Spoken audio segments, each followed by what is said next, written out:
Waalaikumsalam warahmatullahi wabarakatuh.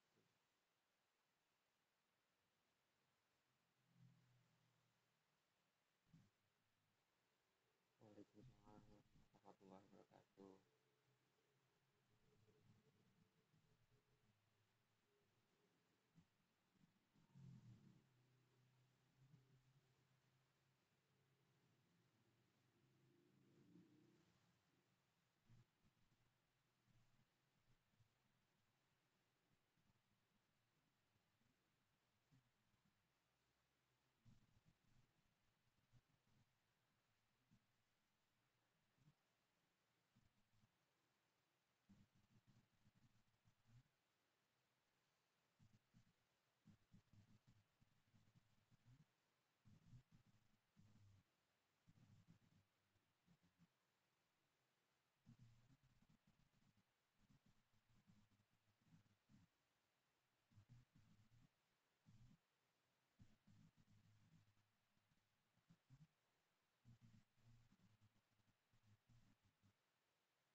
Waalaikumsalam warahmatullahi wabarakatuh.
Saya Komaruzaman, di sini saya akan memaparkan materi tentang psikologi, yaitu penerapan psikologi dalam komunikasi. Next roll. Psikologi komunikasi. Psikologi juga dapat menjadi salah satu cara mengatasi masalah persepsi dalam komunikasi, karena setiap komunikator dan komunikan yang mempelajari psikologi akan lebih mampu untuk mencerna, memahami, dan mengerti setiap informasi yang sedang dipertukarkan. Peranan psikologi komunikasi dalam hubungan antar manusia adalah untuk dapat menjalin komunikasi yang koheren. Artinya, dapat menjalin komunikasi yang efektif dengan berpangkal pada sumber masalahnya dan usaha untuk mengatasi masalah tersebut. Menanggapi masalah dengan fokus dan tanggapan yang sesuai. Next roll. Komunikasi sebagai ilmu yang multidisiplin mempunyai banyak pengertian dan makna sesuai dengan latar belakang bidang ilmu yang memberi pengertian, sehingga komunikasi dapat diartikan perspektif sosiologi, psikologi, psikologi sosial, antropologi, politik, dan sebagainya. Dalam konsep ilmu komunikasi, keterkaitan psikologi memang tidak bisa ditinggalkan. Keterkaitan komunikasi dengan psikologi memang tidak bisa dipisahkan. Komunikasi sebagai sebuah ilmu tersendiri memang menembus banyak disiplin ilmu.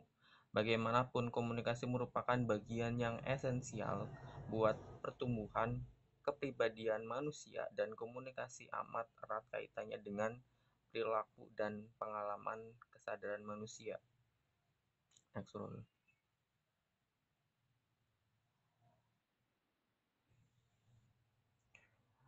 Penerapan psikologi dalam komunikasi. Salah satu dari penerapan psikologi dalam komunikasi ialah iklan layanan masyarakat atau ILM. Adalah ajakan kepada masyarakat untuk berubah menjadi lebih baik dengan melakukan atau tidak melakukan suatu tindakan demi kepentingan umum. Iklan ini biasanya muncul karena kondisi negara atau masyarakat sedang dilanda masalah sosial. Tugas utama iklan layanan masyarakat ini adalah menginformasikan pesan sosial kepada masyarakat agar tertarik untuk melakukannya. Iklan layanan masyarakat dapat menggerakkan solidaritas masyarakat untuk menghadapi masalah sosial. Iklan ini menampilkan pesan-pesan sosial untuk membangkitkan kepedulian masyarakat tentang masalah yang sedang dihadapi, di mana kondisi tersebut mengancam keserasian dan kehidupan umum. Next rule.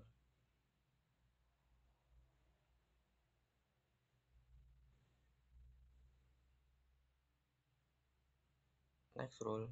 Oke. Iklan layanan masyarakat, contoh kasusnya anti-bullying pada anak usia 13 sampai 15 tahun di Surabaya. Saat ini banyak masalah yang terjadi dalam dunia pendidikan. Salah satunya yang sering terjadi adalah kasus bullying di antara anak sekolah. Bullying ini merupakan perilaku agresif yang disengaja. Biasanya melibatkan unsur ketidakseimbangan kekuasaan, dan tindakan ini berulang dan bukan cuma kebetulan saja.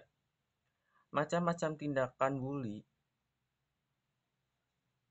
adalah secara verbal, yaitu melecehkan, mengolok-olok, nama panggilan, secara fisik, contohnya mendorong, menendang, meninju, dan lain-lain.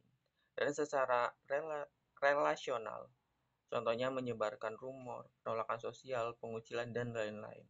Bullying ini terjadi bahkan di sekolah tingkat dasar atau SD, seperti yang dialami oleh seorang siswi SD Bukit Tinggi pada bulan Oktober 2014 kemarin. Anak-anak yang melakukan bullying ini dipicu dari rasa sakit hati karena ibunya diejek. Hal ini terjadi karena adanya sebab dan akibat yang dilakukan oleh siswi yang menjadi korban dan menjadi perilaku bullying. Meski kasus ini sudah diselesaikan, namun tidak akan berhenti begitu saja karena anak tersebut bisa jadi mengalami efek psikologis secara trauma. Kasus bullying juga terjadi oleh siswa kelas 4 SD yang dibully oleh kakak kelasnya dengan dipukul, ditendang, dibenturkan ke tembok, dan diseret kakinya. Akibat yang diderita anak laki-laki tersebut takutnya menimbulkan trauma sehingga orang tuanya memindahkan dari sekolah lamanya agar bisa sekolah dengan aman dan nyaman kembali. Contoh next rule.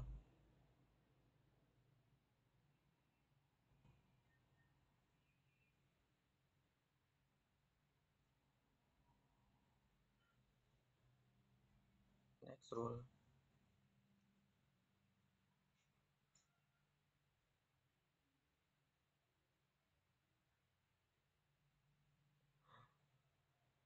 Rule next.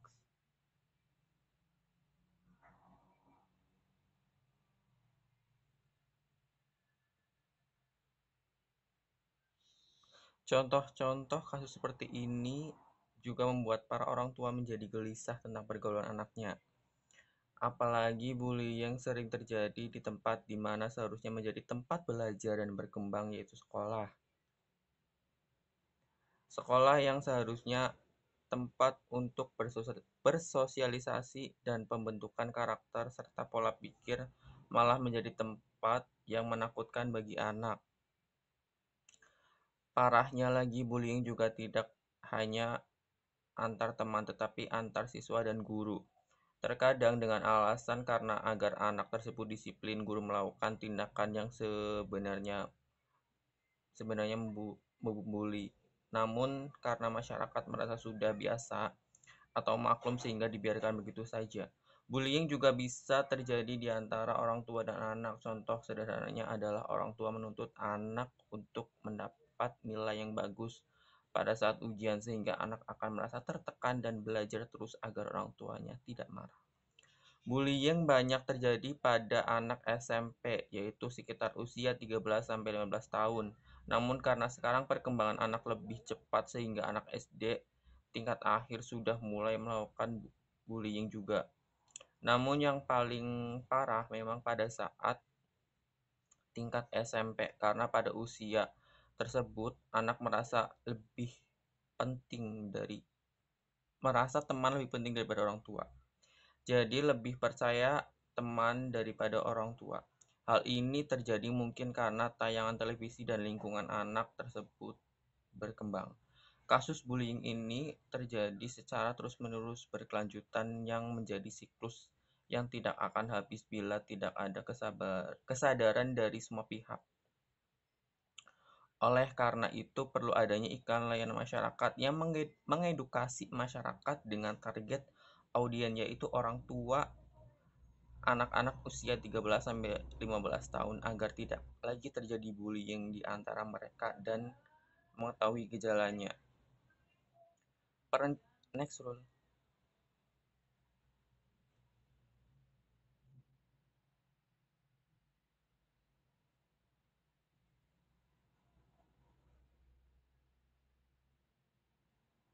Next.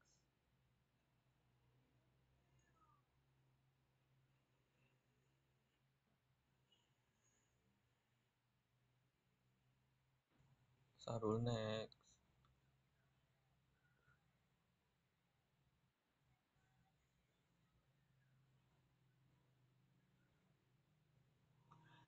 Perencanaan ini akan mengangkat sudut pandang yang berbeda, yaitu lebih ditekankan kepada peran orang tua yang memiliki anak usia 13 sampai 15 tahun, di mana peran orang tua dibutuhkan karena anak pada usia 13 sampai 15 tahun sangat rentan terhadap bullying. Diharapkan perencanaan ini dapat mengedukasi target audiens sehingga lebih tahu tentang bullying seperti apa dan gejalanya. Melihat dari banyaknya penyebab dari bullying yang terjadi pada anak, salah satu yang sebenarnya berpengaruh tapi orang tua tidak sadar, yaitu kesibukan orang tua akan bekerja dan kesibukan akan dari sendiri, sehingga anaknya kurang diperhatikan dan bimbingan membuat anak jauh dengan orang tuanya, sehingga anak tidak terbiasa untuk bercerita tentang apa yang terjadi pada mereka. Oleh karena itu, what to say-nya adalah bicara untuk mengerti. Pesan ini disampaikan dengan mengadakan kampanye di Car Free Day pada hari Minggu.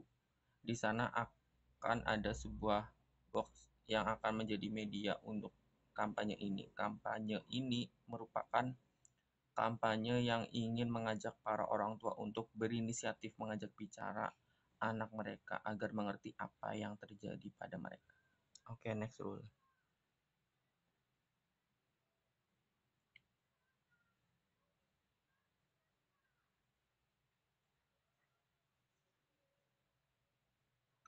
Dalam kasus di atas, teori psikologi dalam proses komunikasi yang mengedepankan teori peluru atau biasa dikenal sebagai teori jarum hipodermik.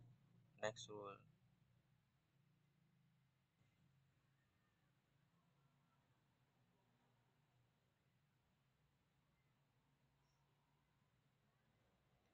Dalam teori ini dijelaskan bahwa apa yang ingin ditargetkan atau dicapai pada masyarakat luas langsung ditembakkan informasinya secara langsung. Proses ini akan berusaha memfokuskan apa saja yang memang seharusnya ada di lingkup publik. Dengan iklan layanan masyarakat ini dibuat dengan cara melakukan kampanye bicara untuk mengerti, dengan target audiens primer adalah para orang tua yang memiliki anak usia 13 sampai 15 tahun. Kampanye ini ingin mengajak orang tua untuk mau berinisiatif mengajak bicara untuk bisa mengerti anaknya. Dengan bicara, anak akan terbiasa terbuka dengan orang tuanya. Sehingga bila ada masalah seperti bullying, para orang tua dia bisa segera bertindak dan membantu menyelesaikannya. Kampanye ini dimulai dengan media sosial yaitu Facebook dan website yang digunakan untuk menyampaikan pesan-pesan dan informasi kepada target audiens. Oleh karena itu, target akan diajak untuk datang pada kampanye di Car Free Day. Baik, cukup sekian pemaparan materi dari saya. Apabila ada pertanyaan, boleh mangga.